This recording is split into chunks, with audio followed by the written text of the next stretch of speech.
नमस्कार। विचार मंथन में आपका स्वागत है। इलाहाबाद हाई कोर्ट की लखनऊ बेंच ने एक बहुत प्रतीक्षित बेसब्री वाला फैसला सुना दिया और कहा निकाय चुनाव कराइए, लेकिन बिना ओबीसी आरक्षण के, और तुरंत चुनाव कराइए।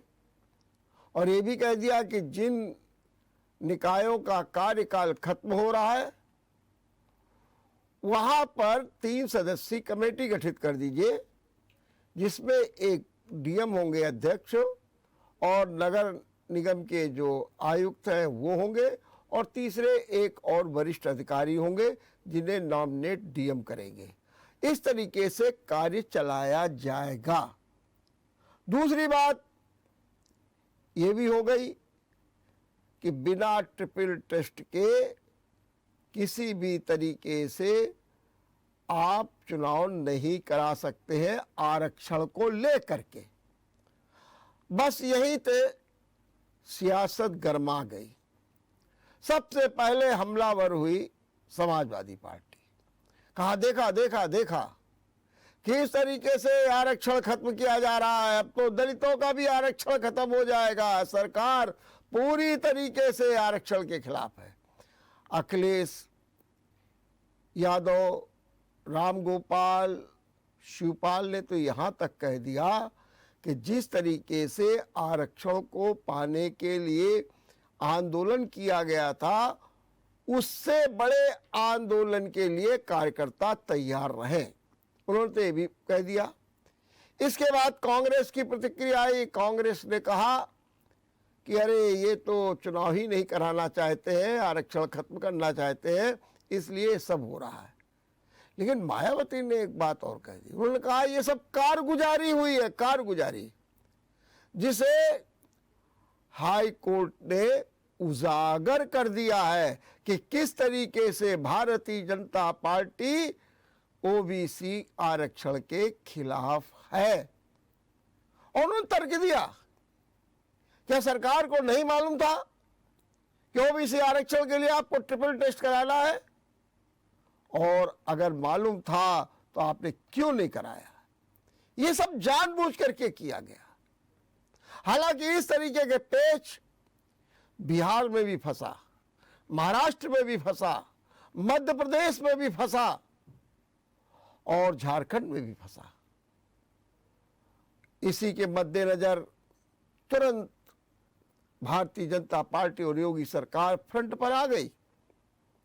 सबसे पहले केशव प्रसाद मौर्य ने कहा पिछड़े वर्ग के अधिकारों के साथ कोई समझौता नहीं होगा, हम अध्ययन कर रहे हैं।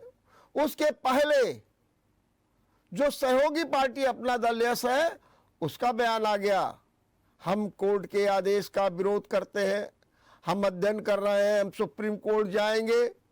लेकिन इसके बाद मुख्यमंत्री योगी आदित्यनाथ का भी बयान आ गया कि ओबीसी आरक्षण के साथ ही चुनाव होगा, और उन्होंने तत्काल डेडिकेटेड को समर्पित आयोग के गठन की घोषणा कर दी और कहा कि इसको घोषित किया जाएगा और उसके बाद जो ट्रिपल टेस्ट वो होगा और उसके बाद ही अब चुनाव होंगे। मतलब सरकार ने साफ कहा कि ओबीसी हमारे लिए बहुत महत्वपूर्ण है, बिना उनके हम नहीं करा सकते, तो हम कराएंगे। और उन्होंने एक बात और जोड़ दी, अगर जरूरत पड़ी तो हम सुप्रीम कोर्ट भी जाएंगे। बहरहाल सियासत गरमा गई है और सिर्फ यही कहा जा रहा कि भारतीय जनता पार्टी आरक्षण के पक्ष में नहीं है, इसीलिए सब ये काम हो रहा है। मायावती ने जिसे कारगुजारी भी कहा है। आज इसी पर चर्चा करेंगे। क्या वास्तव में अब आरक्षण की जरूरत नहीं है? और अगर है तो क्या वास्तव में किसी बात की अनदेखी की गई है? क्या कोई चूक हुई है? हालांकि 2017 में जो चुनाव हुआ था उसमें एक रैपिड सर्वे हुआ था। 93 में एक यहाँ पर पिछड़ा वर्ग आयोग बनाया गया था और उसने जो रिकमेंड किया था उसके आधार पर, और यही दलील दी गई कोर्ट ने, लेकिन कोर्ट ने नहीं माना। उन्होंने कहा नहीं, आप ट्रिपल टेस्ट कराइए, उसके बाद ही चुनाव, और नहीं तो चुनाव तो आप कराइए, तुरंत कराइए, बिना किसी विलंब के कराइए, लेकिन उसमें ओबीसी का आरक्षण नहीं होगा। मतलब ओबीसी आरक्षण वाली सीटों में सामान्य वर्ग के लोग चुनाव लड़ेंगे। इस चर्चा में भाग लेने के लिए हमारे साथ 3 मेहमान जुड़ गए हैं, और तीनों ऐसे मेहमान हैं जो परिपक्व हैं, राजनीति को भली प्रकार से जानते हैं, देखा है। हमारे साथ में है समाजवादी पार्टी से राम गोपाल पुरी, मैं आपका बहुत बहुत स्वागत करता हूं। दूसरे हमारे साथ में है भारतीय जनता पार्टी से धन प्रकाश जी गुप्त, मैं आपका भी बहुत बहुत स्वागत करता हूं। और कांग्रेस से है श्यामदेव सिंह जी, मैं आपका भी बहुत बहुत स्वागत करता हूं। सबसे पहले धन प्रकाश जी, क्या कहना है? बड़ा हमला हुआ है आज योगी सरकार पर, भारतीय जनता पार्टी में कहा आप लोग तो बिल्कुल आरक्षण को खत्म करना चाहते हैं। अखिलेश ने तो कहा अब दलितों होशियार हो जाओ, अब तुम्हारा भी आरक्षण खत्म होने जा रहा। भारतीय जनता पार्टी का मत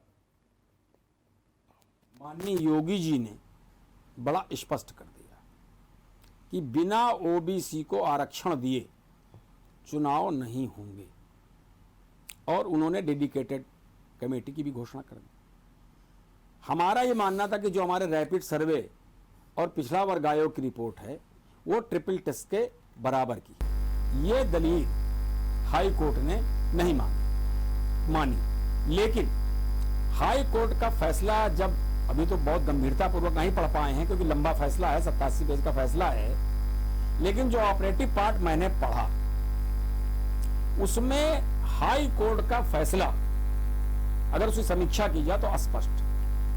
कारण यह है कि हाई कोर्ट ने जो निकाय अधिनियम है उसमें जो म्यूनिसिपैलिटीज बनेंगी, नगर निगम बनेंगे, उनका जो आरक्षण का फार्मूला है, यानी इतने प्रतिशत इसको चाहिए, उसको खंडित नहीं किया, उस पर कोई रोक नहीं लगाई।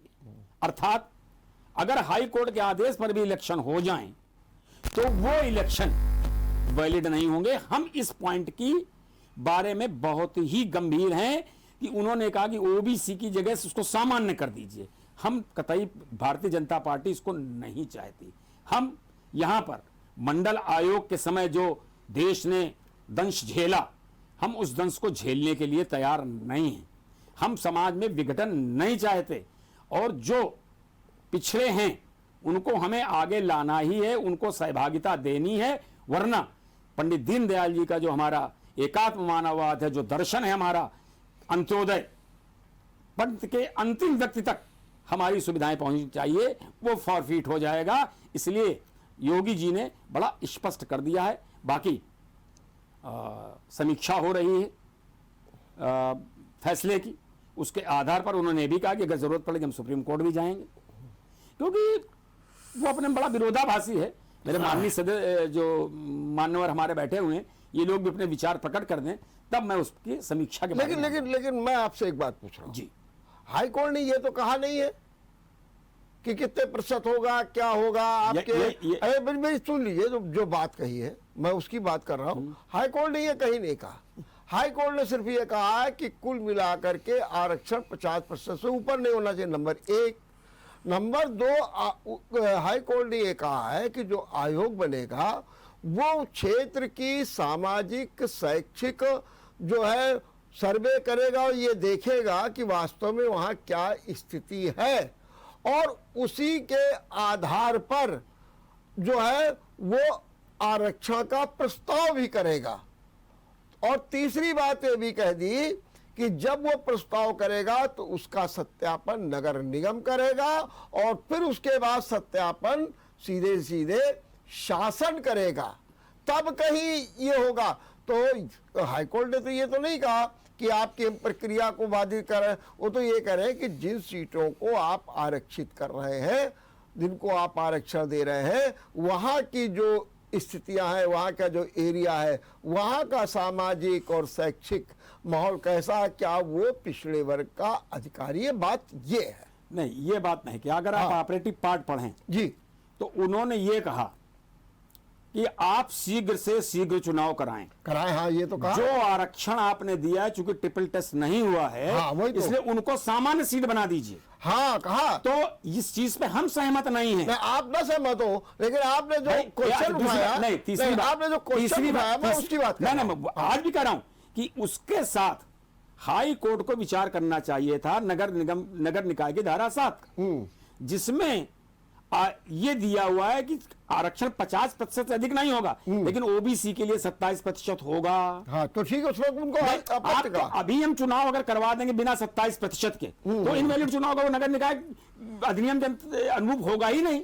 नहीं तो उसके लिए जब एक व्यवस्था है, सुप्रीम कोर्ट ने कह दी कि ठीक है आप 27 हम करेंगे, हम तो उसका पहले आधार तो मजबूत करिए। ये थोड़ी कि आप अपने मनमाने ढंग से कर नहीं भाई, भाई सुप्रीम कोर्ट यही तो कहता है।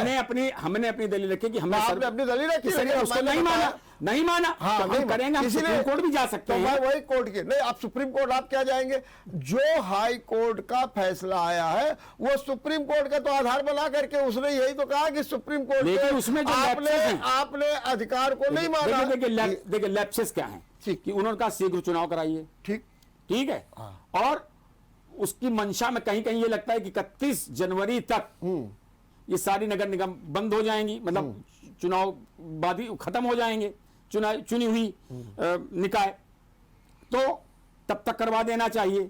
दूसरी तरफ आप कह रहे हो कि हम 3 आदमियों की कमेटी बना देंगे, जब वो नहीं होंगे तो 3 आदमियों की कमेटी काम करेगी। आपको मालूम होना चाहिए कि 12 दिसंबर से लेकर के 19 जनवरी तक निकायों का कार्यकाल खत्म हो रहा है। बिल्कुल, मान लीजिए आज चुनाव भी वो कर दे, आज आपकी सरकार मान लीजिए बिना ओबीसी आरक्षण के चुनाव करे, तब भी तो 1 महीने से अधिक का समय लगेगा। हम तो कहाँ गलत कह रहे हैं वर्मा जी? हम बिना नहीं, गलत नहीं, उन्होंने कंफ्यूजन की स्टेटमेंट। चलिए मैं आपकी बात आगे आपने कहा ठीक है। राम गोपाल जी, आपने सुना भारतीय जनता पार्टी का तर्क कि हम तो भैया बिना ओबीसी के चुनाव नहीं कराएंगे, और आप लोग खाम-खा का आरोप इनके ऊपर लगा रहे हैं कि ओबीसी का आरक्षण खत्म करना चाहते हैं, दलितों का। और आप एक बात और कह दी कि भारतीय जनता पार्टी अभी तक यादों की विरोधी थी, लेकिन अब जितने भी कुर्मी, लोहा, जितने भी बैकवर्ड है वो सबकी विरोधी हो गई है। क्या कहेंगे? देखिए, डॉक्टर राम मनोहर लोहिया ने कहा था कि भारत में आरक्षण की ये व्यवस्था कि 100 में पिछड़े पावे 60। तो ये डॉक्टर राम मनोहर लोहिया की परिकल्पना थी। और जहाँ तक भारतीय जनता पार्टी का मामला है, भारतीय जनता पार्टी ने ही तो पहले तैयार किया था, उसी पर तो हाई कोर्ट ने कॉग्निजेंस लिया था। भारतीय जनता पार्टी जो कहती है उतना 100% झूठ बोलती है, 100%, 99 नहीं, 100%। इन्होंने कहा कि वो अब चुनाव इनको 2024 का दिख रहा है, निकाय से इसका कोई लेना देना नहीं। अब इनकी जो सहयोगी पार्टियां हैं उनमें विद्रोह हो गया है पहले से ही कि अगर आरक्षण नहीं होगा तो ये जो इनके साथ ओबीसी की पार्टियां लगी हुई हैं वो सब इनके खिलाफ हैं। तब ये मौर्य जी ने और योगी जी ने कहा कि हम सुप्रीम कोर्ट जाएंगे। सुप्रीम कोर्ट सरकार जाएगी, किस आधार पर जाएगी? ऑनरेबल सुप्रीम कोर्ट ने पहले की बात कही, तो जब ये आपने सूचना की तो उससे पहले करा रखना चाहिए था। पहले करा लेते तो आपकी नीयत में शंका नहीं होती। अब आपकी नीयत उजागर हो गई है कि आप 2024 के चुनाव में ओबीसी का फायदा लेना चाहते हैं, इसलिए सुप्रीम कोर्ट का लॉलीपॉप वैसे ही दिखा रहे हैं जैसे 15 लाख खाते में आएंगे। आज तक 15 लाख खाते में नहीं आए, बेरोजगारी बढ़ी, ये विषयांतर हो जाएगा। तो फिर भी एक बात कह रहा हूँ कि भारतीय जनता पार्टी की नीयत किसी तरह भारतीय संविधान को तोड़ मरोड़ के आरक्षण खत्म करना है। ये हमारे स्टेट का ही मामला नहीं है, तमाम स्टेट्स में इनका यही खेल चल रहा है। प्राइवेटाइजेशन जो किया जा रहा है उसके पीछे भी यही मंशा है कि जब सब कुछ प्राइवेट हो जाएगा तो आरक्षण अपने आप सब समाप्त हो जाएगा। ये भारत के संविधान को किसी तरीके से भी खत्म करके एक नई रूपरेखा तैयार कर रहे हैं जो हिंदुस्तान में होने वाला नहीं है। और समाजवादी पार्टी हर स्तर पर अगर आरक्षण के मुद्दे पर मामला बना तो हम आर पार की लड़ाई, जेल से सड़क तक तैयारी में है। हम लोग आंदोलन करेंगे। हमारे नेता ने जिस दिन हरी झंडी बताई कि चलो, तो हम लोग जेल जाने को भी तैयार हैं। सड़क से इतना आंदोलन होगा जितना इमरजेंसी में हुआ था। ठीक बात। चलिए श्यामदेव जी क्या कहेंगे आप? देखिए, जब नगर निकाय के चुनाव की अधिसूचना राज्य सरकार ने नगर विकास विभाग ने जारी किया, उसको मालूम होना चाहिए कि आरक्षण को लेकर के बहुत से लोग हाईकोर्ट जाएंगे और आपको 93 का जो गठन हुआ, जो सर्वे किया गया, उसके आधार पर आप बात करते हैं। आपकी साजिश है ये। आपने पहले आयोग गठन नहीं किया। सर्वप्रथम आपको नोटिफिकेशन तब करना चाहिए आयोग गठन करके, सर्वे करा करके, आर्थिक सामाजिक स्थिति क्या है ओबीसी की, बछड़े लोगों की, उनकी सर्वे कराने के बाद ही आपको अधिसूचना जारी करना चाहिए था। आपने नहीं कराया, लोग कोर्ट गए, आपकी साजिश जो है उजागर हो गई। अब आप कह रहे हैं कि हम आयोग बनाएंगे, हम सर्वे कराएंगे। तो आज आपकी जो मंशा है कि आरक्षण समाप्त कर दिया जाए, आरक्षण न दिया जाए, आज तो केवल ओबीसी की बात है, ये दलितों के आरक्षण खिलाफ भी है, जो बाबा साहब भीमराव अम्बेडकर ने संविधान में दिया है उसके भी खिलाफ ये हैं। आज आपको ये मालूम था कि हाई कोर्ट जो है वो मुझको जो है सरकार को इस तरीके से नहीं सुनेगी और याचिका संबंध में स्वीकार करेगी। तो आज आप जानबूझ करके आरक्षण के विरोध में हैं और आप ये चुनाव नहीं कराना चाहते हैं। निश्चित आपकी मंशा 2024 के लिए है, सब भुला करके आप चाहते हैं लोकसभा चुनाव पर, और आज कह रहे हैं, योगी जी कह रहे हैं कि नहीं हम सुप्रीम कोर्ट भी जाएंगे, हम कमीशन बनाएंगे। अरे ये काम पहले क्यों नहीं किया आपने? ये काम पहले क्यों नहीं किया आपने? आयोग बना के सर्वे करा लेते आप, तब नोटिफिकेशन करते आप। तो नोटिफिकेशन तो पहले कर दिया आवाधापी में कि नहीं हमारी बात मान ली जाएगी। तो जब याचिकाकर्ता गए वहां हाई कोर्ट, तो आपको याद आया कि नहीं हमको आयोग नहीं बनाया मैंने। तो आप तो साजिश आपकी थी, ठीक बात, प्लानिंग से है सबका, प्लानिंग आपकी है। आज आप आयोग बना रहे हैं, धर्मराज जी सुना आपने, सर्वे कर रहे हैं। अब ये सर्वे कराने में लगेगा 4 महीने, 3 महीने, 5 माह लगेगा, लोग 6 महीने तक, 6 माह लग जाएगा। चलिए धर्मप्रकाश जी ये कह रहे हैं कि भाई जब एक प्रावधान था तो उस प्रावधान को क्यों नहीं अपनाया गया? आप अपना लेते ट्रिपल टेस्ट का, और फिर 4 राज्यों में बिना जो है ट्रिपल टेस्ट अपनाए हुए चुनाव घोषणा कर दी गई, वहां पर बवंडर हुआ, बल्कि सुप्रीम कोर्ट तक में मामला गया। अंततः ट्रिपल टेस्ट के बिना कुछ नहीं वहां पर हुआ, कहीं कहीं आयोग बनाए गए, कहीं कुछ हुआ। तो ये सब जानते हुए कौन सा फिर आधार था जिसके कारण जो है निकाय के चुनाव भी घोषित कर दिए गए और आरक्षण भी कर दिया गया? क्या ये पता नहीं था? क्या नगर विकास विभाग को नहीं पता था, या आपके विधि विभाग को नहीं पता था कि ये इस समय इतना बड़ा पेच फंस जाएगा? हमने 93 की रिपोर्ट के बाद रैपिड सर्वे करवाया। हम रैपिड सर्वे को ट्रिपल टेस्ट के इक्विवेलेंट मान रहे थे और उसके आधार पर हमारी बिल्कुल मंशा स्पष्ट थी कि हमने सबको आरक्षण जो परसेंटेज मिलना चाहिए वो हमने दिया। हमारी मंशा में कहीं कोई गलती नहीं। दूसरी बात, मुझे कभी कभी किससे कराया आपने? रैपिड सर्वे हुआ, किससे कराया? रैपिड सर्वे की रिपोर्ट हाई कोर्ट में। नहीं, रैपिड सर्वे किसने किया? रैपिड सर्वे ये अभी आयोग बना 2017 का, ये 2017 का बता रहा है। नहीं, उसके बाद भी हुआ है। नहीं, उसके बाद 2017 में हुआ। हाँ भाई 2017 में। हाँ मैं कह रहा हूँ। अब पहले तो मुझे ये कहना चाहिए कि राजनीतिक लाभ हर चीज का नहीं लेना चाहिए। राजनीति करने वाले भाई अब बेचेंगे भैया, बड़े भैया ना, हम बीच में नहीं बोलते किसी के, मेरी आदत है, प्लीज नहीं, वो तो मौका देखेंगे आप बिल्कुल नहीं तो ये नहीं मौका, मैं आरोप लगा, मैं इसलिए मौका मैं बता रहा हूँ अंबेडकर जी का अभी माननीय श्यामदेव सिंह जी ने अंबेडकर का नाम लिया। अगर दलितों के इतने पक्ष की थी और अंबेडकर को चाहती थी तो अंबेडकर को बंबई से कांग्रेस ने हराया था। अरे सन 52 में मंत्रिमंडल में शामिल किया मैंने। सन 52 में तो श्यामा प्रसाद मुखर्जी भी शामिल किया। तो उसके बाद तो आपने हराया, उसका हराया हमने कहा, आपने उनके खिलाफ हमारा बहुमत था, उसके बाद अम्बेडकर जी को लिया मैंने। नहीं, आपने उसके को लिया मैंने। ये मत कहिए, ये मैं अभी आपको, हमारा दिल बड़ा है। दिल नहीं बड़ा आपका दिल अगर बड़ा होता तो देश की स्थिति ना होती। मंडल आयोग हमने बनाया, देश की मंडल आयोग हमने बनाया, देश की स्थिति तो मंडल खराब आप कमीशन कर रहे हमने हैं। बनाया। देखिए ओरिजिनली मेरी मंशा थी कि ओरिजिनल पीपी सिंह तो कांग्रेस के ही जात को थे। आरक्षण भाई, मिले। पीपी सिंह ओरिजिनली कांग्रेस के ही तो थे, फिर कहीं बाहर से आ गए थे। फिर उन्होंने तो मंडल आयोग में अरे कमीशन किसने बनाया भी? यार तो भाई पीपी सिंह कांग्रेस हमें में थे। बताइए, अगर हमारी मनसा आरक्षण देने की ना होती हाँ। तो जो हमने नोटिफिकेशन जारी किया तो उसमें आरक्षण तो है। कहाँ आरक्षण? ओबीसी आरक्षण नहीं है। किस आधार पे वो है? तो अपनाया नहीं। भाई नहीं बनाएगा, हम अपना लेंगे। अरे किस आधार पर? अब करेंगे ना, अब करेंगे ना, तो अब कर लेंगे। क्या अब करेंगे प्रॉब्लम? आप? प्रॉब्लम कोर्ट के फैसले के बाद। प्रॉब्लम क्या है? अरे नहीं, अरे भाई, इंदिरा गांधी तो- कोर्ट का फैसला जब आया उसके पहले इनवैलिड राज्य कर रही थी, उसके बाद इमरजेंसी लगा दी उन्होंने। अरे भाई इमरजेंसी क्या बात करते हैं तो आप? आप लोकतंत्र के रक्षक हो। विषय में बिल्कुल हूं मैं बिल्कुल विषय पर। देखिए धर्मप्रकाश जी, मायावती ने क्या कहा?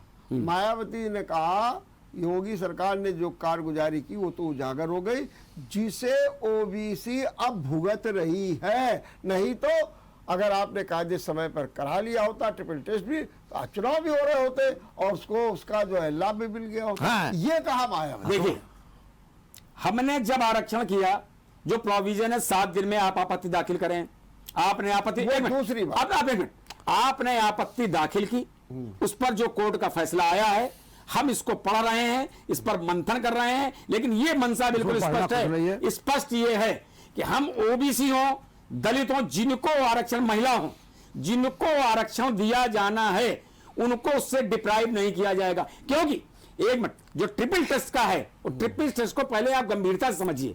ये ट्रिपल टेस्ट ये करता है कि जहां क्रीमी लेयर ज्यादा हो गई वहां से ओबीसी हटा दीजिए, जहां पर क्रीमी लेयर नहीं है रखेंगे आप 27%, लेकिन ओबीसी का आरक्षण वहां शिफ्ट हो जाएगा।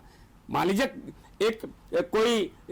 किसी वजह से किसी जिले में, किसी निकाय में परिस्थितियां बदली, डेमोग्राफी बदली। ट्रिपल टेस्ट कराया आपने? वर्मा जी, ट्रिपल टेस्ट कराया? ये हैं? विषयांतर है। ट्रिपल टेस्ट कराया? नहीं, ट्रिपल टेस्ट कराया नहीं। बात करिए। आज के इसी बात कर रहे हैं। आप अपनी नियत हमें नहीं बताइए। नहीं, एक बात अरे भाई, नियत पे तो सवाल उठा रहे नहीं, हो, नहीं, जो जवाब नहीं देंगे कहाँ हम। से- वो क्यों? आप कहाँ ट्रिपल से- टेस्ट ये कहा जाए, आप ना मानो, आपको तो हमारी कोई बात माननी नहीं। हमें तो कतई नहीं नहीं, आपको माननी नहीं। और दूसरी बात ये है कि जब बाढ़ आती है, संकट का समय होता है, तो दो दुश्मन भी जो दुश्मन रहे हैं वो एक हो जाते हैं। अच्छा, क्या विधान प्रकाश जी, क्या इसमें सरकार की कोई चूक नहीं रही कि अगर ट्रिपल टेस्ट का प्रावधान था तो उसे वो करा लेती? कहीं ना कहीं चूक या अधिकारियों की ओर से लापरवाही रही, कहीं ना कहीं तो कुछ रहा, नहीं तो ये पहले करा लेते तो आज ये स्थिति नहीं, आप बताइए वर्मा जी, नगर निकाय चुनाव आयोग। बात कर लेता हूँ जरा, मैं धर्मप्रकाश जी से जरा पहले। देखिए, हाँ हमारे रैपिड सर्वे को हमने आधार माना,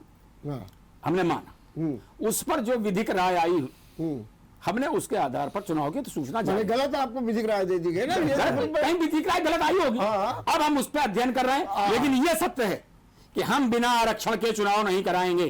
ठीक बात है कि ये मंशा इनकी साफ है। हाँ। कि इनको चुनाव नहीं कराने, 2024 तक आरक्षण को बस्ता खामोशी में रखना है। आरक्षण का अगर ये मामला उठेगा तो उसका प्रभाव इनका 2024 में पड़ेगा, निश्चित पड़ेगा। इसलिए बस्ता खामोशी में इसको डाल देंगे।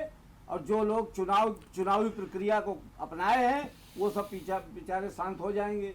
इनका मकसद केवल यही है और इसीलिए ये सब नहीं, सरकार ये जानती थी वर्मा जी कि हम हाई कोर्ट में बिना ट्रिपल टेस्ट कराए, उच्चतम न्यायालय का आदेश है, मुझे हम जहां चले तक याद गए। आ रहा है आप कि सपा के कार्यकाल में टेस्ट करना चाहिए था। 6 महीने का आपने लिया, आपने नगर निकाय के चुनाव टाइम पे नहीं कराए। अरे आप आपको- आलोचना करने का अधिकार ही नहीं। लोकसभा चुनाव दिखाई दे रहा है आप आपको, देखिए, सुना है? अब मैं ऐतिहासिक तथ्य की बात करता हूं जो रिटर्न में है। रिटर्न में ही है तो हमारे 6 महीने का कार्यकाल, कोई 6 महीने तक आप बोर्ड लगा हुआ नगर निगम में कानपुर के चले जाइए, कॉन्स्टिट्यूशन कहता मतलब 6 महीने का फायदा आपने लिया।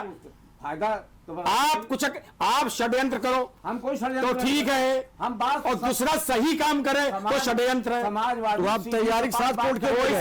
समाजवादी से ज्यादा जलेबी तो कोई है ही नहीं। नहीं, तैयारी के साथ कोर्ट क्यों भाई नहीं गए? आज आपको मायावती प्यारी हो गई, एक जमाने में उनकी जान लेने पे आप उतारू थे। तैयारी के साथ आप कोर्ट क्यों नहीं गए? चलिए चलिए, हम यहाँ पर तैयारी थोड़ा साहब। सा ब्रेक लेंगे, ब्रेक के बाद चर्चा करेंगे। ब्रेक के बाद आपका एक बार फिर स्वागत है। हम चर्चा कर रहे हैं बिना आरक्षण के निकाय चुनाव की, जिस पर सरकार ने तुरंत जो कमीशन है उसके गठन के निर्णय की सूचना दे दी और कहा कि ओबीसी के भागीदारी के बिना जो है चुनाव नहीं होंगे। ये बात स्पष्ट कर दी। मैं ये जानना चाहता हूँ धर्म प्रकाश जी, क्या आज ओबीसी एक मजबूरी हो गई है? और ये बात भी सही है 8% वोट है, और ये भी बात सही है कि जिस तरीके से डाइवर्ट हुआ वोट, पहले सवर्ण के भरोसे रहता था, दलितों के भरोसे रहता था, अब पूरी तरीके से पिछड़े वर्ग के, और यही कारण है कि पिछड़े वर्ग के नेताओं को महत्व भी दिया जा रहा है। चुनाव हार जाइए, उसके बाद भी आप मंत्री बने रहिए, क्योंकि पिछड़े वर्ग को नाराज नहीं करना है। पिछड़े वर्ग और पिछड़े वर्ग के जो नेता हैं वो इसी बल पर अपनी राजनीति भी कर रहे हैं। क्या ये जो एक मजबूरी हो गई है और यही कारण है कि आज भारतीय जनता पार्टी को ये निर्णय लेना पड़ा, या योगी सरकार को निर्णय लेना पड़ा कि बिना ओबीसी आरक्षण के हम चुनाव नहीं कराएंगे? क्या कहेंगे? देखिए, जो सामाजिक परिस्थितियां बनती हैं और जब आपको समावेशी राजनीति करनी है तो आपको सारी चीजों का ध्यान रखना पड़ेगा। परिस्थिति जो बन गई है, उस परिस्थिति में आज हमारी नहीं, पूरे राजनीतिक जगत की ये मजबूरी है कि किसी भी वर्ग को छोड़ा नहीं जा सकता। क्यों? कि वोट बैंक की शक्ति को सबने पहचान लिया है। अब जो पद्धति चली आ रही है, जब कॉन्स्टिट्यूशन बना था तब ये नहीं सोचा गया था कि आरक्षण को लेकर ये स्थिति बनेगी। अब प्रॉब्लम ये है कि एक तरफ जब हम व्यक्तिगत रूप से बैठते हैं कहीं पर भी तो आरक्षण को बड़ा कोसते हैं, तमाम व्हाट्सएप पे आपके बाद भी पोस्टें आती होंगी, लेकिन जब आरक्षण की न करो तो बड़ी तकलीफ। नहीं, मुझे चाहिए, क्योंकि आदमी को ये लगता है ये एक सरल रास्ता हो गया, शॉर्टकट हो गया। जैसे बिहारी जी के मंदिर में हम जाते हैं, कुछ लोग बेचारे लाइन में लगते हैं, कुछ लोग उनके जान पहचान पंडा जी हुए, 1100 रुपए दिए तो उनको उसकी चढ़ी भाई माला भी आ जाती। स्थिति आज इस तरीके की बन गई, बना दी गई। भाई जयप्रकाश नारायण जैसा आज आदमी चाहिए जो नौ गुजरात, नौ जागरण की बात करें। इस नौ जागरण को बात करने के हम क्या है कि हम आकंठ, पूरा राजनीतिक जगत आकंठ सत्ता की लोलुपता में डूबा हुआ है। इस सत्ता की लोलुपता से हमको बाहर आना पड़ेगा, अन्यथा आपको जो परंपरा चल रही है उसके अंतर्गत काम सामाजिक परिस्थितियों में करना पड़ेगा। और सामाजिक परिस्थितियों में, राजनीतिक जगत में देश की हित के लिए आप किसी को इग्नोर नहीं कर सकते। नहीं, उसी को इग्नोर नहीं, किसी को नहीं कर सकते, वो तो बात दूसरी है। लेकिन इग्नोर होते हैं तभी तो आरोप भी लगता है कि साहब आजकल ब्राह्मणों की पूछ कम हो गई है, सवर्ण की पूछ कम हो गई है, दलितों की पूछ आप सिर्फ बैकवर्ड और बड़े तेजी के साथ बैकवर्ड का नाम लिया जा रहा है। मैं सीधा सीधा सवाल आपसे पूछ रहा हूँ, क्या अब बैकवर्ड का कार्ड ही चल रहा है, यही कारण आपकी मजबूरी है? नहीं, हाँ। बैकवर्ड में एक बड़ी समस्या है। हाँ। कि बैकवर्ड का क्लासिफिकेशन जाति के आधार पर नहीं है। ये जाति के तो आधार पर ही है। एक मिनट, अब जाति के आधार पर हुआ, उसको जाति के आधार में कन्वर्ट कर दिया गया। यानी इसके लिए जो साइनी केस है, वो जो साइनी केस है उसमें स्पष्ट दिया हुआ, इसके बारे में बहुत कुछ दिया हुआ है कि आपकी क्या सामाजिक परिस्थितियां होंगी तब आप सामाजिक पिछड़े माने जाएंगे। तो ट्रिपल टेस्ट क्यों कराया आपने? नहीं, अब आर्थिक सामाजिक आप उस परिवार को, ट्रिपल टेस्ट का भी यही तात्पर्य है। हाँ, जैसे एक परिवार में 3 डॉक्टर हुए गए, लेकिन वो सब हुए ओबीसी सीट से, 3 डॉक्टर हुए गए। अब उस परिवार को भी फर्दर ओबीसी का लाभ चाहिए। हम जब ये करने की कोशिश करेंगे, हम क्या, कोई आज करेगा या तो बहुत बड़ा आंदोलनकारी हो, और वो आंदोलन करने की क्षमता भाजपा के अलावा किसी के पास नहीं। हम वैचारिक रूप से लोगों को बात को मनवा सकते हैं, समझा सकते हैं, क्योंकि हम वैचारिक। आज बताइए तमिलनाडु में किसने क्या कर लिया? तमिलनाडु में जात की तो राजनीति, सवर्ण और पिछड़े की, सवर्ण और दलितों की ठीक बात राजनीति। रामगोपाल, आप भी ये मानते हैं कि बैकवर्ड की इस समय बहुत तेजी के साथ राजनीति, और बड़े बड़े नेता अपने को बैकवर्ड कहने के लिए उतावले रहते हैं, ये सिद्ध करना चाहते हैं कि हम तो बैकवर्ड हैं ही हैं। और आपके सामने मुसीबत ये है कि इस समय बैकवर्ड के नाम पर आपके पास एक ही या 2 जाति है। आप भी चाहते हैं कि दूसरे बैकवर्ड आपसे जुड़ नहीं पा रहे हैं। यही कारण है कि आज आप एकदम हमलावर हो गए और ये दिखाने के लिए कि नहीं बीजेपी आपकी हितैषी नहीं है, समाजवादी पार्टी आपकी हितैषी है, आप आ जाइए। क्या ये भी एक विपक्ष की राजनीति या सपा की जो राजनीति है या उसकी रणनीति है उसका भी एक हिस्सा बन गए, उसका भी एक हथियार बन गया है ओबीसी? देखिए वर्मा जी, डॉक्टर राम मनोहर लोहिया ने इसकी बात को सबसे पहले संसद में उठाया और तब से समाजवादी पार्टी इस आंदोलन को बराबर चला रही है। और आज भी अगर बैकवर्ड्स के लिए कोई लड़ता है तो वो केवल समाजवादी पार्टी है। जो दूसरे छोटे छोटे दल और हैं उनकी वॉइस बहुत आगे आ नहीं पाई। हाँ, उसके नाम पर लोग नेता उप मुख्यमंत्री तक हुए, मुख्यमंत्री की लाइन पर थे और बैकवर्ड्स को ही लगा के बैकवर्ड का ही खिलाफत करने का काम केवल भारतीय जनता पार्टी ने किया। मौर्य जब तक प्रदेश के अध्यक्ष रहे तब तक ये गाली अखिलेश यादव को देते रहे बराबर। अब आज की तारीख में आज हमको बहुत बड़ी खुशी है कि एक बात इन्होंने कही कि अगर समाज को या इस व्यवस्था को बदलने में कोई पार्टी सबसे अहम रोल प्ले कर सकती है तो उसका नाम है भारतीय जनता पार्टी। इससे बड़ा मजाक इस देश में और कुछ हो नहीं सकता। ये कुछ बदलने नहीं जा रहे हैं, ये इस देश को पूंजीपतियों के हाथ में सौंपने जा रहे हैं। बैकवर्ड तो गया भाड़ भट्टी में। इनका सीधा सीधा मकसद है कि सारे आरक्षण, एक मिनट सुन लीजिए। हाँ, इन्होंने जो पूरी बात पैरवी की, जयप्रकाश नारायण जी को भी लाए और आज हमारे बीच में विनय भाई नहीं है, वो सर्वोदयी आंदोलन के बड़े पक्षधर थे। और आज जो बात हमारे गुप्ता जी ने कही, मुझे लगता है कि इनका भी रुझान अब सर्वोदयी तौर तरीके पर जाने वाला है, क्योंकि इन्होंने कहा कि अब ये सब लोगों को सोचना होगा। और जयप्रकाश नारायण ने जैसा सोचा था, देखिए बैकवर्ड्स का काम, बैकवर्ड्स की लड़ाई पूरे तौर पर पूरी निष्ठा और ईमानदारी के साथ समाजवादी पार्टी ही कर रही है। आज से नहीं कर रही है, सन 1952 से कर रही है। चलिए हम मान लेते हैं कि 52 से कर रही है, ये भी बात सही है। और मैंने वो युग भी देखा है जब सोशलिस्ट पार्टी और प्रजा सोशलिस्ट पार्टी ये सब चलती रही, कोई दिक्कत नहीं है। बरगद चुनाव चिन्ह, झोपड़ी चुनाव चिन्ह सब मैंने देखा भी। मेरा रामगोपाल जी ये कहना है कि आप ठेका ले रहे हैं कि हम भी लोहिया की बातों को आगे बढ़ा रहे हैं, फिर क्या कारण है? आपसे बैकवर्ड नहीं जुड़ता है, केवल एक ही वर्ग बैकवर्ड का जुड़ता है और सारा लाभ जो है बीजेपी उठा रही है। देखिए बीजेपी के पास सारे सिस्टम हैं, सारे औजार हैं। जो बोल दिया, जो बैकवर्ड्स का नेता थोड़ा बोला, कहना ईडी, दूसरा बोला क्या हुआ लालू प्रसाद यादव का। बिहार में क्या केवल लालू प्रसाद की नेतागिरी है? और भी लोग तो हैं, नीतीश कुमार भी हैं। ये सबको केवल ईडी सीबीआई से दबाते हैं। भारतीय समाजवादी पार्टी के लोग डर नहीं रहे हैं, बस केवल इतना है। हम डरते नहीं है और मुखर होके बात कहते हैं। आज भी हमारे नेता ने मुखर होके कहा कि ये गलत है। अब इनके ये लोग घुमा फिरा के बात कर रहे हैं। प्रोसेस को शुरू इन्होंने नहीं कराया। अगर ये 5 तारीख को या सूचना का प्रारूप नहीं लाते तो हाईकोर्ट इसको कागनिजेंस में ही नहीं लेता। तो 100 मोटो लिया, पहले 100 मोटो लिया, फिर बाद में याचिकाएं आ गई। तो ये कहते कुछ है, 100% झूठ है। 100 मोटो नहीं है, याचिकाओं पे है, उसका निर्णय में लिखा, निर्णय में लिखा। पहले सुन लो, नहीं याचिकाओं पर, ठीक है, याचिकाओं पर है, 100 मोटो नहीं। जब व्यवस्था कुछ ऐसी थी तो पहले ही आपको सारे टेस्ट कराने चाहिए। सरकार के पास तो बहुत से विभाग होते हैं, कानून विभाग है, ला है, बड़े बड़े वकील आपके यहाँ हैं। आपके यहाँ मान लीजिए 1-2 वकील थोड़े, बड़े बड़े वकील हैं, उनको ये सब बात बतानी चाहिए। आपकी नियत में खोट है, आप आरक्षण के खिलाफ हैं।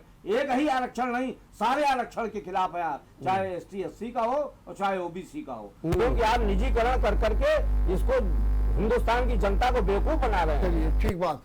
श्यामदेव जी आप क्या कहेंगे? ये जो बैकवर्ड की जो इस समय राजनीति चल रही है और बैकवर्ड आगे आ गया है, सवर्ण पीछे हो गया है, इसमें भी 2 राय नहीं है।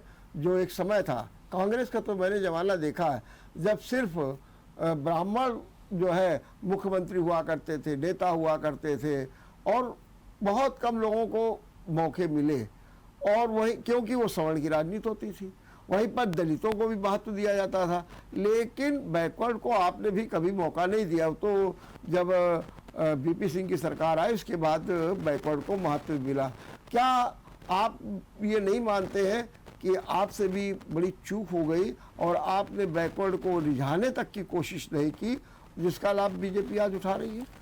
देखिए भारतीय राष्ट्रीय कांग्रेस के नेता और हमारा संगठन अगर हम बैकवर्ड को महत्व नहीं देते तो श्रीमती इंदिरा गांधी मंडल कमीशन क्यों गठित करती? पहली बात। दूसरी बात, हमने पार्टी में बैकवर्ड को महत्व दिया है, चाहे चंद्रजीत यादव रहे हों, इस्पात मंत्री रहे हों, चाहे बलराम सिंह यादव रहे हों, चाहे और भी नाम बहुत से हैं नहीं याद आ रहे हैं। कांग्रेस सबको लेके चलती है, सर्वहारा वर्ग की पार्टी है। हमने बैकवर्ड का भी सम्मान किया, दलित का भी किया और सामान्य जाति को भी किया है। हम वोट की राजनीति के लिए किसी वर्ग विशेष को हम इतना नहीं कहते तो ये जो दूसरे लोग कर रहे हैं उनके बारे में आपका कहना? भाजपा जो कहती है, प्रधानमंत्री जी कहते हैं हम 28 मंत्री ओबीसी बना दिए भारत सरकार में। मंत्री नेता तो बना देते हैं ये भाजपा के लोग, लेकिन वास्तव में आम जो पिछड़ा वर्ग है, गरीब है, गरीब बुर्गा है, गांव का है, मजदूर है, उसके पक्षधर ये बैकवर्ड के नहीं है।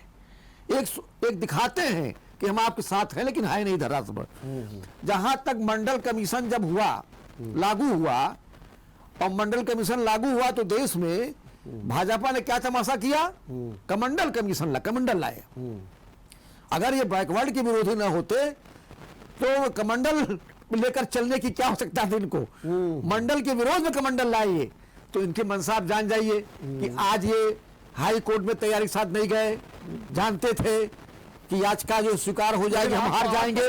आप तो मात तो ये सबसे नहीं। उन्हीं को दे रहे हैं, उन्हीं को दे रहे हैं, उन्हीं को दे रहे हैं मात तो। नहीं ट्रिपल कौन दे रहे हैं ना? कौन मत नहीं, कहाँ मत दे रहे हैं? हाँ, आयोग गठन किया तब भाई हाई कोर्ट के गठन की वजह से दे रहे हैं। नहीं, हाई कोर्ट ने जब कहा आप तैयारी के साथ नहीं आए, हम ट्रिपल टेस्ट आपने नहीं किया, कोई आयोग नहीं बैठाया, कोई सर्वे नहीं किया, आर्थिक आधार पर सामाजिक आधार पर कुछ नहीं किया, आप चले आए तो ये हार गए वहां। अब ये कह रहे कमीशन बनाएंगे हम, अब ट्रिपल टेस्ट कराएंगे, तो इसमें कराने में लग जाएगा 6 महीने। इनकी निगाहें स्थानीय निकाय चुनाव पे नहीं है। ठीक बात है, ये अधिकारियों द्वारा काम कराएंगे। ठीक बात। धर्मप्रकाश जी, समय तो लगेगा ही 6 महीने का, और इस तरीके से आगे ये जो टालने का भी आरोप लगा है बीजेपी पर कि बीजेपी चुनाव नहीं चाहती है और वो चाहती है कि टल जाए चुनाव, क्या कहेंगे आप? आप सोच करके एक षड्यंत्र बना लें कुछ भी। आप कहते हैं, मुझे ये बताइए कि उत्तर प्रदेश में कौन सा ओबीसी मुख्यमंत्री कांग्रेस ने दिया? मुलायम सिंह के परिवार को छोड़ करके कौन सा ओबीसी मुख्यमंत्री सपा ने दिया? मायावती को छोड़ करके किस दलित वर्ग के मुख्यमंत्री बना दिया बसपा ने? हमने तो ये सारे काम किए। हमने कल्याण सिंह को भी बनाया मुख्यमंत्री, हमारा दलित वर्ग का हमने राष्ट्रपति बनाया। यही बनाया आपने? यही मंच है, जमीन के गरीब एक मिनट, यही मंच है। यहाँ पर यह कहा जाता द्रौपदी मुर्मू रबर स्टैंप होंगी। जिस शालीनता और प्रखरता के साथ सुप्रीम कोर्ट के जजों को उन्होंने डांट लगाई द्रौपदी मुर्मू ने, किसी राष्ट्रपति का साहस था? दलित वर्ग की महिला है, आप कहते थे रबड़ स्टैंप। तो आप कहने के लिए कुछ और कहते रहो। लेकिन कल्याण सिंह की तुलना आप मत करिए। कल्याण सिंह की तो कद काठी अपनी राजनीतिक थी और उसी धमक से बने। अरे भाई, उनको आपने ओबीसी के कारण नहीं रखा। उनके कारण ओबीसी हमसे जुड़ा, वो दूसरी। हाँ, तो ये क्यों नहीं कहेंगे हम? ये फायदा नहीं हमारे आप ये हमारे मुख्यमंत्री आपने नहीं बनाया, उनकी तो कद का आपसे मंजूरी थी। नहीं, भाजपा के लिए, भाजपा से ही उन्होंने कदकाठी बनाई और भाजपा से ही उन्होंने राजनीति शुरू की, इसलिए, और भाजपा के लिए राजनीति की, वरना वो रामलला के लिए अपना त्याग न देते सरकार। तो ऐसा नहीं कह सकते आप, है? तो हम जो है बिल्कुल समावेशी राजनीति, निष्पारदर्शी राजनीति, धर्माधारित राजनीति, सर्वधर्म समभाव की राजनीति करते हैं। अभी आप कह दोगे अब मुसलमानों को लुभाने के लिए आप मुसलमानों में काम करने लग गए। अरे भाई, क्या मुसलमान इस देश के नागरिक नहीं है? पहले क्या नहीं सोचा? पहले भी हम कहते थे। आप पढ़िए हमारे। सावधान। अभी इन्होंने कहा दंगाइयों से आज हम कहते सावधान, क्योंकि उन दंगाइयों को फंड आप करते हो, अभी उन दंगाइयों को प्रश्रय आप देते हो। हमने तो अरे भाई, हमें ये बताइए, धर्मप्रकाश जी कह रहे हैं, संधू जी, जब आप कह रहे हो कि हम बड़े हितैषी हैं, नहीं, तो 32 की लिस्ट में 29 यादव, ओबीसी की 32 की लिस्ट में 29 यादव। क्या भैया, कौन सी ओबीसी की राजनीति कर रहे हो? लोहार मर गए, सुनार मर गए। अरे नरेश उत्तम पटेल क्या है भाई? हमारे प्रदेश के अध्यक्ष हैं, वो यादव है? अभी नहीं वो यादव है, आप बताइए। कितना पटेल आपके साथ? अरे ये गिनती ना बताओ, गिनती हम आप- बता रहे हैं। आपने जो बताया कल्याण सिंह, हम मुख्यमंत्री की बात कर रहे हैं, आप मुख्यमंत्री की बात बताओ। अध्यक्ष कोई पार्टी अध्यक्ष सरकार की नीतियां नहीं बनाता। नहीं नहीं हम बताएंगे आपको। बताइए। सरकार की हमने नीतियां पार्टी बनाती है। तो आप मुख्यमंत्री की बात करते हैं, हम देश के प्रधानमंत्री बनाए चौधरी चरण सिंह को, हमने बनाया। आपने नहीं बनाया। और कौन बनाया? आपने नहीं किसने बनाया। बनाया? वो संयुक्त विपक्ष था चरण सिंह, और चरण सिंह ऐसे आदमी निकले अरे, जिन्होंने क्या जो बात फेस करते नहीं हैं कर आप? पाए क्या बात लोकसभा करते को। हैं क्या आप? बात करते हैं? ये रिकॉर्ड है कि लोकसभा हमने बनाया। न फेस करने वाला हमने प्रदेश के अगर ऐसा मुख्यमंत्री कमजोर चंद्रबाबू प्रधानमंत्री नायडू बनाया, ऐसा कमजोर प्रधानमंत्री बनाया तो बेकार एजेंडा है। एजेंडे की रही है। देखिए अच्छा चलिए, अब राम गोपाल ये बताइए, क्या चुनाव टल गए? देखिए ये चल ही गया। मुख्यमंत्री जी कह रहे हैं कि चुनाव टल गए। अब ये तो अभी हमने पढ़ा नहीं है। नहीं, मुख्यमंत्री ने तो नहीं कहा कि चुनाव टल गए, वो नहीं, तो उन्होंने कहा कि हम चुनाव ऐसे नहीं कराएंगे। हाँ, ये- अच्छा, हाँ, बस अब यही। चुनाव नहीं कराएंगे, अब वो मुख्यमंत्री कह रहे हैं, ये तो उनका वर्जन है। ठीक। अब चुनाव मैं बता रहा हूँ कि 2024 तक ये इसको बस्ता खामोशी में रखेंगे, जुआपोह की स्थिति बनाए रखेंगे कि हम आरक्षण के पक्षधर हैं, इसका बाकायदे कमर्शियलाइजेशन करेंगे और इसका फायदा कि हम नंबरदार हैं आपके, हम ही नंबरदार हैं आपके। अब ये जितने ओबीसी के इनके नेता इनको ये घुमाएंगे, उनका ये फायदा लेंगे, तो इनका लक्ष्य निकाय चुनाव नहीं है, इनका लक्ष्य भारत सरकार है। चलिए, लोकसभा में कैसे पहुंचा जाए ओबीसी अब चुनाव तो टलना तय है वर्मा जी, चलिए, एक बात क्योंकि जवाब आयोग दीजिए। का गठन हो गया। हाँ। आयोग की रिपोर्ट कम से कम 4 महीने में आएगी, 5 महीने में आएगी, 6 महीने में आएगी, हाँ। तो चुनाव तो टलना निश्चित है। हाँ। ये सरकार की मंशा पहले से थी, चुनाव को टालना है, हमें चुनाव नहीं कराना है। आज हमारे बहुत से कार्यकर्ता बेचारे गरीब मुर्गे जो हैं, लिए झंडा बैनर खड़े हैं 2 महीने से, हमें चुनाव लड़ना है अपने क्षेत्र का, मोहल्ले का। आज उनका 2-2 लाख रुपया, 3-3 लाख खर्च हो चुका है। आज सरकार हाईकोर्ट में हार जाती पिटीशन अपना और लोग जीत जाते हैं, तो ये जानबूझ के साजिश की गई। आपको 3 अप्रैल का सर्वे करा करके, आयोग बना करके पहले से तैयारी के साथ जाना चाहिए। ठीक बात। आप नहीं गए, आपकी मंशा खराब है, आज यही अखबार में छपा है, आपकी मंशा खराब पहले से थी। चुनाव नहीं है, हम लोग संगठन पर अब जोर देंगे। हाँ, हाँ, आज ही छपा है। हाँ, संगठन। इनको सब फिर कुछ संगठन पे मालूम जोर था। देंगे, चुनाव जोर नहीं देंगे। इनको सब कुछ मालूम था, लेकिन संगठन ये को मजबूत देखिए, बनाएंगे। एक ऐसा है, इनकी मंशा पहले से साफ थी कि हमें चुनाव नहीं कराना है, हम तैयारी के साथ कोर्ट जाएंगे, नहीं हम हार जाएंगे। ठीक बात। ये जानबूझ चुनाव धर्मराज जी, ये इस 2 बातें आपको, एक तो बात ये कि बहुत से लोग, ये बात बिल्कुल सही है कि आस लगाए थे उनको चुनाव लड़ना, दावेदार, और जो बहुत लोगों को आश्वासन आपने दे दिए थे, किसी को ऊपर से आश्वासन मिल गया था तो अपना आवेदन पत्र देने चला गया, कहीं ना कहीं सारे लोग तैयारियां थे, पैसा खर्च किया, एक झटका लगा। जो ये झटका लगा है, ये क्या न माना जाए कि भारतीय जनता पार्टी को भी आज कोर्ट से बड़ा झटका लग गया? नहीं, ये कैसे नहीं मानेंगे? हम पहली बात, पहले प्रश्न का उत्तर में दे रहे हैं। क्या किसी दल ने अपने कोई कैंडिडेट डिक्लेयर कर रखे थे क्या? तो फिर जो आदमी होर्डिंग लगा रहा है वो पर्सनल रिस्क है उसका, क्योंकि उसको ये व्यापार समझ रहा है। मैंने 2-5 तो 54 तो मिलती नहीं, कहा कि तो यही है। नहीं। अरे भाई, हम एक बार पहले हम नहीं, आप प्रत्याशी की पार्टी छोड़ दिए, निर्दलीय तो चुनाव लड़ते हैं। अरे निर्दलीय चुनाव लड़ सकते हैं, लेकिन जब कोई झंडा लगा रहे हैं पार्टी का और अपना दे रहे हैं, और पार्षद लिख रहे हैं भावी प्रत्याशी पार्षद फलाना वार्ड। अधिकार संवैधानिक। अरे भाई, ये संवैधानिक अधिकार है।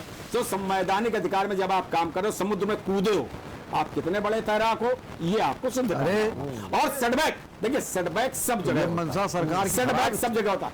हमारी मंशा, हम रैपिड खराब सर्वे को खराब। आधार, आपने हमारे बेचारा रैपिड कार्यकर्ता नहीं जान पाया। हमारे रैपिड सर्वे को, मंशा खराब आपकी है। देखिए, हमारे रैपिड सर्वे को केवल कानूनी नुक्ते की आपने बात बताई, लेकिन हमारे रैपिड सर्वे के रिजल्ट को किसी भी याची ने उसको चैलेंज नहीं किया कि इनका ये कब कराया गलत आपने? 2017 है 2017 नहीं, अगर उसको सही मान लेते तो कोर्ट न मान लेते, उसको सही- कोर्ट ने नहीं माना। हाँ, वो ठीक है, मगर नहीं है। भाई, आप कहाँ कराए? वर्मा जी फिर विषयांतर कह देंगे, और है मैं विषय- आपसे पूछ रहा हूँ, मैं अगर मान लीजिए आप कह रहे हैं कि किसी याचिका रैपिड सर्वे कराए। तो फिर कोर्ट आपने, सरकार ने तो यही तो कहा कि साहब में 2017 का रैपिड सर्वे है, हाँ। तो कोर्ट को मान लेना चाहिए। नहीं माना कोर्ट ने। हाँ, तो वही तो मैं कह रहा हूँ। अरे भाई, कोर्ट तो मैं एक कोर्ट का एक उदाहरण दिए देता हूँ, मैंने उस पर लेख भी लिखा कि 497 व्यभिचार की धारा, जरा 2 मिनट सुन लीजिएगा प्लीज, हाँ। अगर ये विषयांतर भी है तो 497 धारा है, उसको बोले लिंगी भेद है इसमें, यानी इसमें पुरुष को सजा महिला को सजा नहीं है। तो आप उस धारा को निष्प्रभावी कर दिया, बजाय इसके कि व्यभिचार में महिलाओं को भी दोषी मान लेते, बजाय इसके आप। तो कोर्ट क्या कर रही है क्या नहीं कर रही? अगर कोर्ट के सारे फैसले सही होते तो फिर सुप्रीम कोर्ट, हाई कोर्ट को अरे ये कानून तो आपने ही हटाया भैया। कौन सा? हमने नहीं हटाया। ना ना ना ना, आप बड़ी गलतफहमी में, हमने कानून नहीं, सुप्रीम कोर्ट ने इसको निष्प्रभावी किया है। बाद में किया, लेकिन मैंने पहले किया, हमने नहीं किया। ना ना ना, इसमें बाकायदे जो कानून, सुनिए जो कानून समाप्त किए गए उसमें 1860 की आईपीसी नहीं समाप्त की गई वर्मा जी। एक कानून ये भी था ना, जिसको लेकर बड़ा विवाद हुआ। ना ना, 1860 का चलिए वो नहीं। तो मेरा मतलब ये कि कोर्ट अपनी विन में क्या कह रही है, क्योंकि इसके इनका भरोसा कोर्ट विषय पे आइए, विषय पे आइए। देखिए अपने विन पे उसका कारण है, उसका अभी एक कारण है जिसको मैं नहीं कहूंगा, इसलिए नहीं कहूंगा कि उसका फिर परिप्रेक्ष्य दूसरा हो जाएगा। ठीक बात। तो एक तो राम गोपाल जी, अगर ये भी देखा जाए तो आप जिस तरीके से हमलावर हो गए थे, तो इन्होंने केवल एक बात कह करके कि हम आयोग गठित करने जा रहे हैं, आपके जो आंदोलन थी या जो आपने चेतावनी दी थी जिस तरीके से सब लोग, तो एक तरीके से वो भी फुस हो गया मामला। नहीं, अगर चुनाव नहीं ये कराएंगे, पहले इनका तो मंशा साफ हो। अभी तो मुख्यमंत्री वर्षन कर रहे हैं, अपना प्रेस स्टेटमेंट दे रहे हैं, घोषणा तो करें बाकायदे विधिवत कानूनी तौर तरीके से कि हम सुप्रीम कोर्ट जा रहे हैं या हम जो भी कर रहे हैं। जब ये आएगा तब हमारा आंदोलन का प्रारूप बनेगा। ये कहेंगे चुनाव नहीं होगा या चुनाव होगा या आयोग बनेगा, ये तो लालीपाप दिखाने के आदी हैं। इन्होंने कहा अच्छे दिन आएंगे। अच्छे दिन है? अच्छे कहाँ है? किसके अच्छे दिन है? कौन सा अच्छा दिन नहीं? कौन से अच्छे दिन है?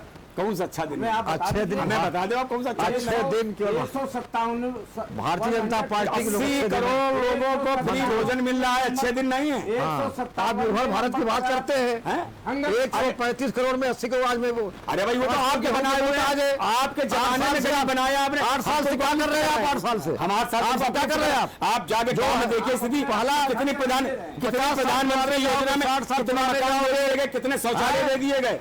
शौचालय दिए गए, शौचालय में पानी नहीं है। सामदो जी जरा एक बात हमको ये बताइए कि आप भी बड़ी तैयारी से काफी महीनों से कर रहे थे नगर निकाय चुनाव की, और आपको लग रहा था कि इससे हम नहीं अपनी नई जमीन तलाश लेंगे, ये कर लेंगे। आज आपके भी लोग मायूस हो गए होंगे और आपकी पार्टी भी मायूस हो गई होगी। देखिए हमारे यहाँ भी सबके एप्लीकेशन आ चुके थे। हाँ वही तो कह रहे हैं। एक पार्षद की सीट पे वार्ड में 5 से 6 एप्लीकेशन, 6-7 एप्लीकेशन आई है। हाँ आज भी करीब 450 एप्लीकेशन जमा हुई, तिलक में जमा हुई है। बिल्कुल वही मैं कह रहा था। और एक हमने डेट दिया था कि इस डेट के अंदर जमा होनी चाहिए, क्योंकि नोटिफिकेशन हो गया था, तो उस आधार पर हमने तिथि निश्चित की थी, आ गए थे।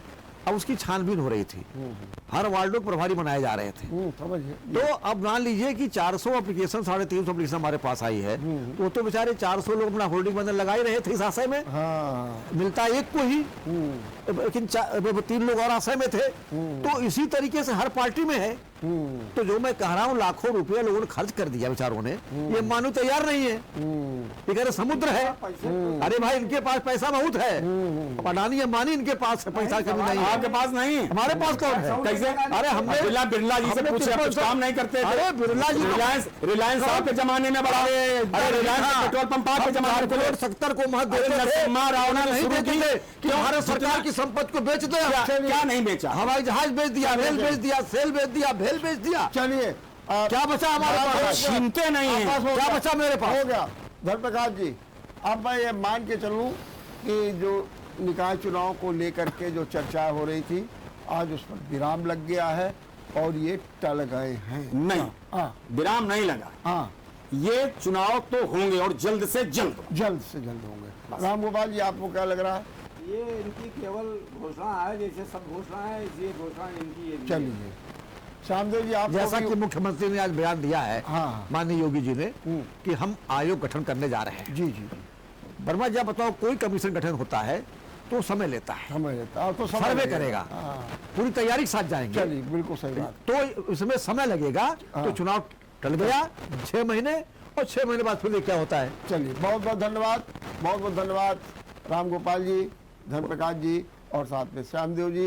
निश्चित रूप से कहीं ना कहीं झटका लगा है। किसको?